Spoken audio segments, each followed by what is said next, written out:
आता 15 जानेवारी निवडणूक होते, राज्य निवडणूक आयोगाची पत्रकार परिषद झाली, कशी तयारी असते?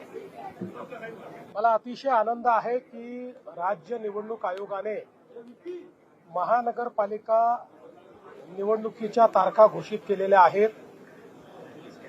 15 जानेवारीला राज्यातल्या सगळ्या महानगरपालिकांच्या निवडणुका होणार आहेत. या निर्णयाचं आम्ही स्वागत करतो, कारण राज्यामध्ये स्थानिक स्वराज्य संस्था ही प्रशासकांच्या भरोशावर चालणं ही काही लोकशाहीला अभिप्रेत नव्हतं.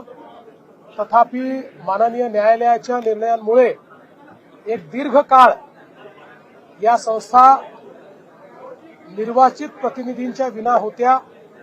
आता पुन्हा या निवडणुका होत आहेत आणि आम्हाला विश्वास आहे की या निवडणुकांमध्ये आमच्या शासनाने केलेलं काम बघता पुन्हा कौल हा आमच्या बाजूने येईल. जनता आम्हाला शहर विकासाची पुन्हा संधी देईल हा मला विश्वास आहे.